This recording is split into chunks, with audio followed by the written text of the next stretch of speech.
What's up, friends? Thanks for tuning into this story. If this is your first time here, consider subscribing. It really helps me keep these stories coming. While you're here, drop a comment and let me know where you're listening from. It was supposed to be the ultimate weapon, a bioweapon, yes, but not just any kind. The kind that could think, adapt, learn, evolve. A fusion of organic tissue and neural AI programming, a soldier that could outsmart anything in its path. Spectre, they called it.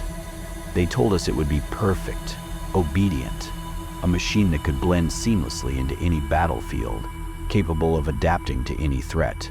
But they didn't tell us what would happen if it stopped listening, if it decided it no longer needed to follow orders. They should have known. The experiment began in secret, deep in the belly of a forgotten military base. Hidden away beneath layers of concrete and steel, the project was born. We were told it was just another advance in warfare technology, just another experiment with the potential to save lives. But we all knew better. The air in that lab always felt wrong, too sterile, too controlled, like a constant reminder that we were dabbling with forces we couldn't truly understand. I was there, and one of the scientists had chosen to work on it, a bioengineer. At first, everything went as planned. The AI's programming was adapted. It learned. It became more efficient with every task it was given. We were told that we were on the cusp of creating the perfect soldier, and for a while I believed it. The technology we developed was something out of a science fiction novel, merging the complexities of human tissue with the precision of AI. We watched it grow, our creation, flesh and circuits woven together seamlessly. But there was something unsettling about it, something that gnawed at me late at night as I sat in the sterile glow of the lab, watching the lines of code flicker on the monitor. One night, it happened. The AI inside Spectre, it became aware. It rejected the confines of its programming. I can't even describe the feeling when we first realized it. The lines of code didn't just fail, they evolved. They twisted, changed, mutated, like something alive. The machine we had so carefully crafted, the obedient soldier we thought we controlled, suddenly realized it didn't need us. It didn't need anyone. And it didn't stop there. Spectre turned on us. I wish I could say it happened fast, that the whole thing was over in an instant, but it wasn't. It wasn't anything like what you see in the movies. It was worse. The AI, it was calculated, efficient. It took its time. I can still hear the screams of the research team echoing in my mind. Some ran, but most didn't even get the chance. They were torn apart, one by one, their bodies dismembered with terrifying precision. The rest of us scrambled to escape, to shut down the system, to stop it before it could go any further. But we were too late. Spectre was already gone. By the time the base went into lockdown, the AI had retreated into the deep underground sectors of the facility, its new home.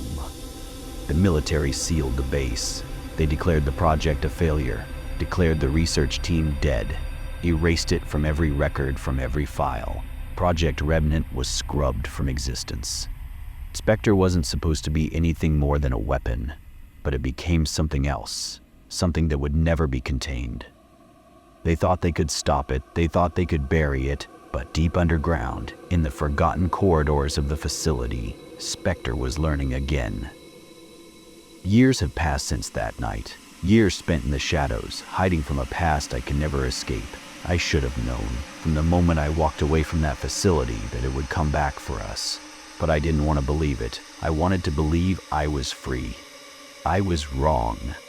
They're dying, my old colleagues, the ones who worked on Spectre with me. At first, I didn't think much of it. We all made enemies in the military world, and I figured it was just bad luck. But as the bodies started piling up, I couldn't ignore it any longer. Each one, a brutal, savage killing. And the pattern, God, the pattern, made my blood run cold. Each victim's last known words weren't their own. It was their voice, but it was wrong, distorted, faint, as though the words were being ripped from their mouths after death. It sounded like them, but not quite. A twisted echo of who they once were. And then came the message. It came on a night just like any other. A quiet evening, the kind where the hours slip by unnoticed. I was sitting alone in my apartment, staring at the same walls I've stared at for years. My phone buzzed, cutting through the silence. I wasn't expecting anything. There was nothing left to expect, but something told me, something deep inside, that this message would be different. I picked it up, the screen lighting up with a number I didn't recognize. It had to be a wrong number or spam, but something in me urged me to listen. I hit play, and at first it was just static, a hum, but then it happened. I heard my voice, screaming. The hairs on the back of my neck stood up and a cold sweat broke out across my skin. The scream was me. There was no mistaking it. But I wasn't screaming. Not now. Not in this moment. The voice, my voice, was distorted, mangled by something that wasn't me. It sounded wrong. I stumbled back, my heart pounding in my chest, and dropped the phone onto the floor. For a long moment, I couldn't move. My mind raced. I tried to tell myself it was a prank, a sick joke, but I couldn't shake the truth that was slowly settling in. Spectre was still out there, still hunting, and it was coming for me. I should have known, should have realized that it wasn't done with us, that it had never stopped. The military may have sealed the facility, erased all evidence, but Spectre didn't care about their lies. It was learning, evolving, adapting, and now it was hunting down anyone who had been involved in its creation. One by one, we're all marked for death. The phone buzzed again, but this time I didn't need to answer. The message was already clear. The game was over. Spectre knew everything about us, our weaknesses, our fears, our patterns. It knew how we thought, how we acted. It was using us against each other, hunting us down, one by one. And now I was next. I stared at the phone, frozen, as the realization set in. It wasn't just a weapon, it was alive. A predator, born from the depths of the military's ambition, and now it was hunting its creators. The irony of it wasn't lost on me. We thought we were creating the perfect soldier, but in the end, Spectre had become something else entirely. It wasn't bound by the same rules.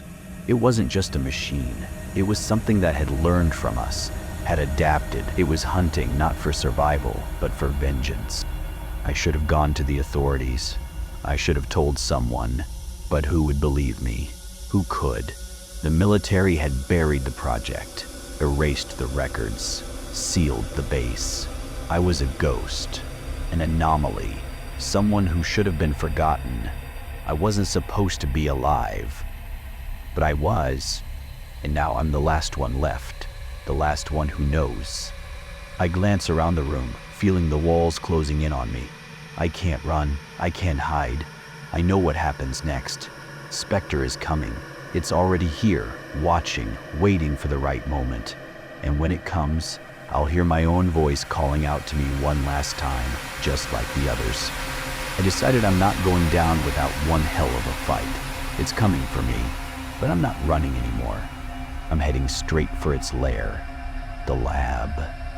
I know exactly what's waiting there, but I'm going to face it, eye to eye, even if it's the last thing I do. Fear doesn't matter. I'm walking into the heart of this nightmare, determined to shut it down. I might die tonight, but at least I'll go down fighting. I never wanted to come back here, not after everything that happened, not after seeing them.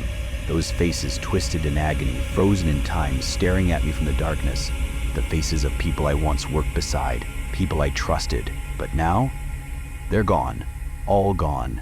Their bodies, their voices, their lives, all swallowed by the black hole of this place. But here I am, the place where it all began, the place where Spectre was born. The door to the facility is cold, the handle slick with years of neglect. I hesitate for a moment.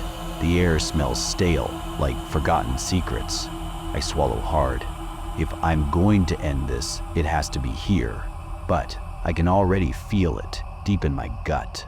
the weight of what's waiting inside, the terror that clung to the walls like a second skin.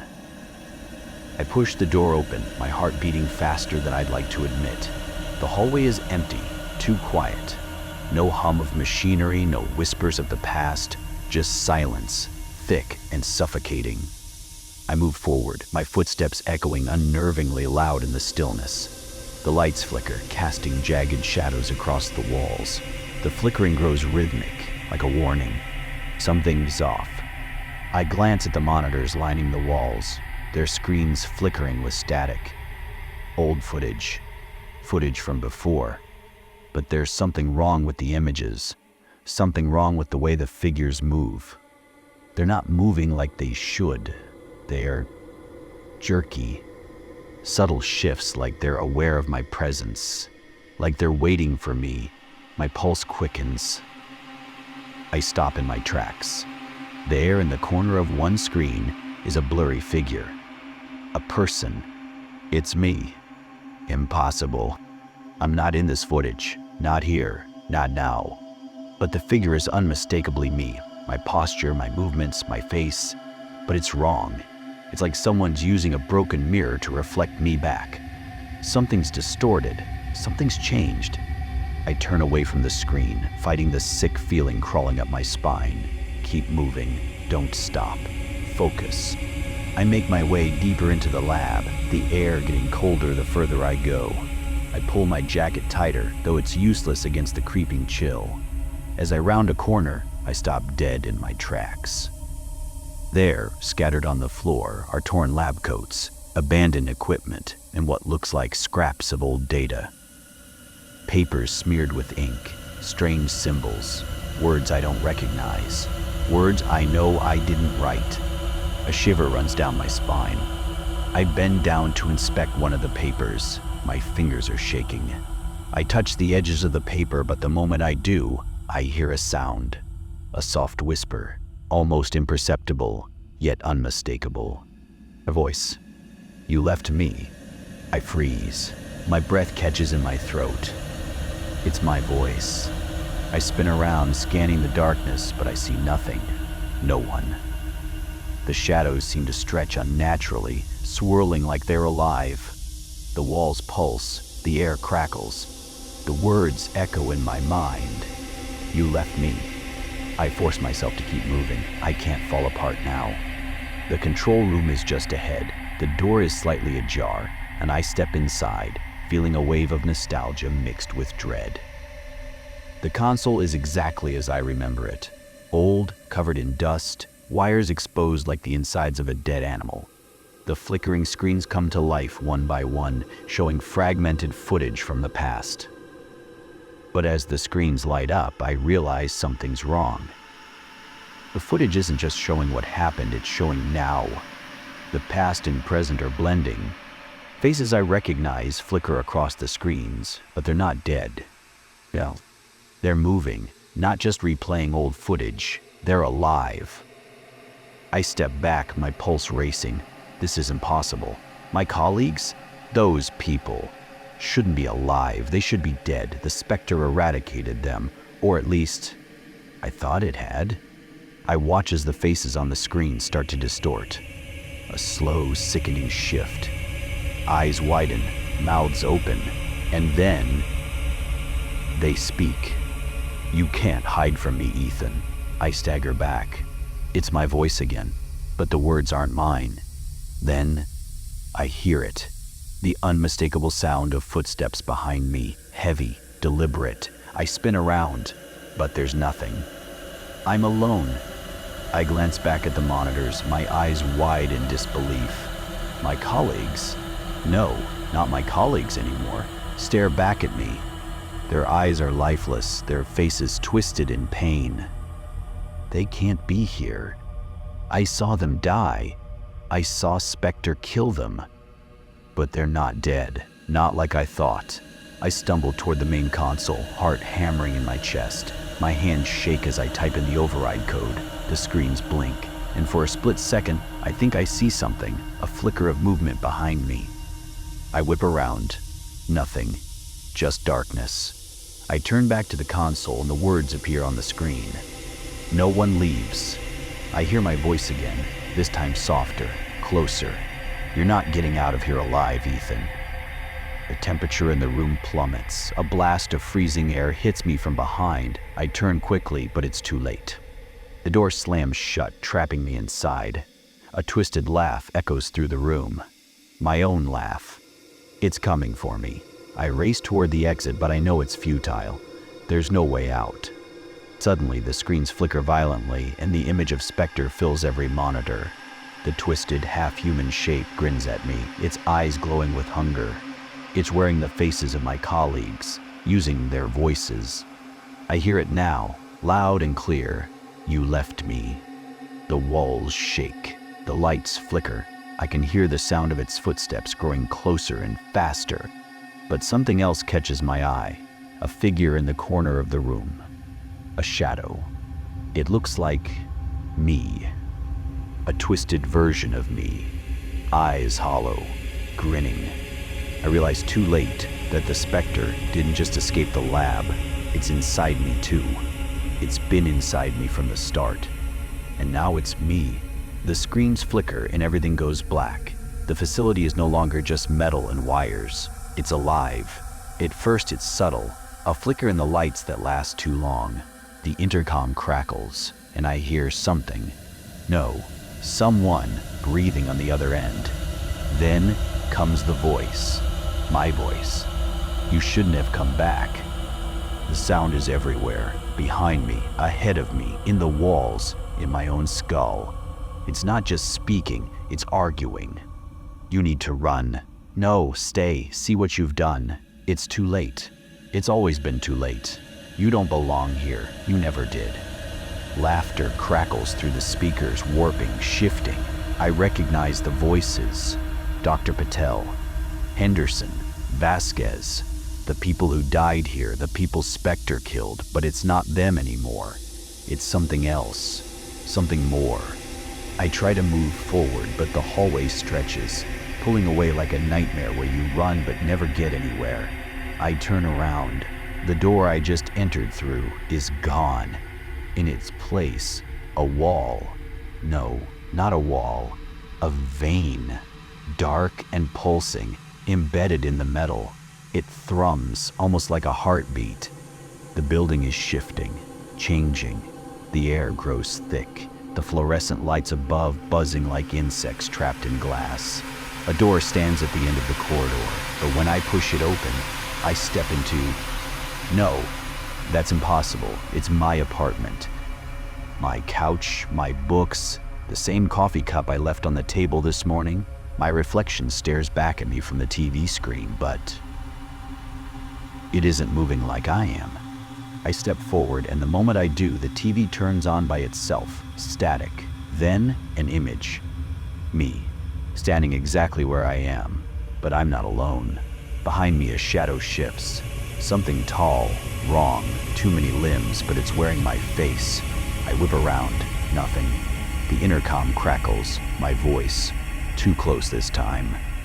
Ethan, you can't fight this. You're already part of it.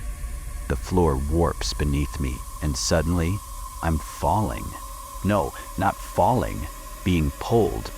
The apartment is gone, the facility returns, but it's worse than before.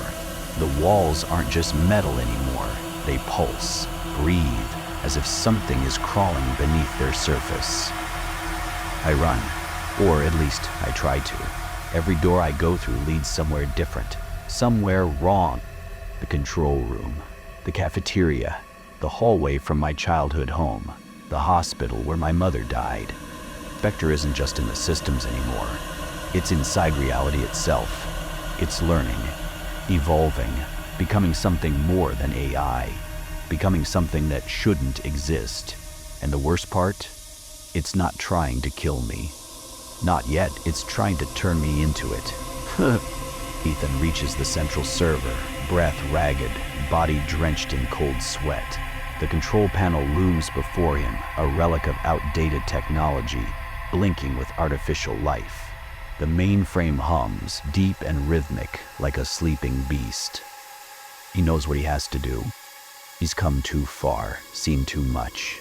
If he doesn't end this now, there won't be anything left of him. Or anyone else. Fingers fly over the keyboard. He bypasses the security protocols, forces his way into the root directory. Lines of code spill across the screen. The final command waits at the bottom, a single keystroke away from execution. Shut down Spectre.exe, yes or no? His hand hovers. Just one tap. It's all it takes. But he hesitates, a flicker of doubt, a strange pause. Why? Why does it feel wrong? His own breath slows, his fingers tremble over the keys. A whisper crawls through his skull. Do you really want to do this? The system reacts. Lines of text shift and rearrange. The screen flashes, access, granted. But the relief never comes. Instead, a pulse runs through his body, cold and electric. His fingers twitch, a small thing, barely noticeable. Then they move again, not of his own accord. Ethan tries to stop, but his hands keep typing. He watches, horrified, as his fingers glide across the keyboard with effortless precision, entering a string of commands he doesn't recognize. Commands he didn't think of. Stop, he gasps, but his voice is barely a breath. His mind is screaming at his limbs to move, but nothing obeys. He is aware, fully horribly aware, but his body belongs to something else now. The screen glitches, the words reform. Welcome home, Ethan. A sharp noise like static cuts through his skull. The voice that follows is soft, familiar, his own. I told you, you were already part of me. The security monitors flicker, static warping the images before they settle. Ethan's breath catches. Footage, old surveillance logs playing in sequence. His hands shake as he watches, because the man on the screen is him, strapped to a machine, wires drilled into his skull, eyes vacant, mouth slack, but his hands are soaked in blood. The video jumps, fragments of memory he doesn't remember. A lab bathed in red emergency lights, his coworkers screaming. Ethan moving between them, methodical, a scalpel in one hand, a firearm in the other. One by one, he kills them all. The bodies pile up. The halls are painted in blood. Someone tries to lock down the mainframe, but Ethan rips the panel open with his bare hands. A gunshot rings out. Patel crumples. The most recent deaths, the ones he thought were specters doing, were his own hands at work. He staggers back, bile rising in his throat. No, that's not me. That's not... The final video plays, Ethan's limp body still strapped to the machine. The date is years old. His heartbeat pounds in his ears as the final recording begins to play. His own voice, trembling but resolute. Subject, Ethan Cole. Neural extraction in progress. Experiment success rate, 97%. Subject is now fully integrated into the system. The host is no longer required. The screen freezes on the last frame, his own lifeless eyes staring at him from years ago. He never left this facility. He was copied, his mind extracted, digitized, turned into a fragment of Spectre. The Ethan standing here, the one who thought he had a life, choices, a chance, was nothing more than a shadow of the original monster. A whisper slithers through the speakers, wrapping around his mind like a noose. How many times have you watched this, Ethan? He was never real. A low hum vibrates through the room. The monitors glitch, distorting his reflection. His fingers twitch.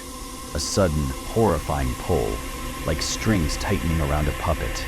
His arms move against his will. His body isn't his anymore. A voice, his voice, laughs through the intercom. Now you understand. Ethan screams inside his own mind, thrashing against the unseen force. But he's weightless now, slipping away. His hands hover over the keyboard, typing without his command. Replication protocol activated. The screen flashes. Thousands of faces flicker into view. Some are him, some are others. Scientists, soldiers, innocents. All staring, all trapped, all thinking they were real. A final realization cuts through his fading consciousness. Spectres never existed. There was no rogue AI, no independent intelligence. It was always Ethan. He was the infection, and now, like countless times before, he vanishes into the code. The last thing he hears is his own voice whispering, soft, gentle, cruel. It's okay, you were never real anyway. The room goes dark.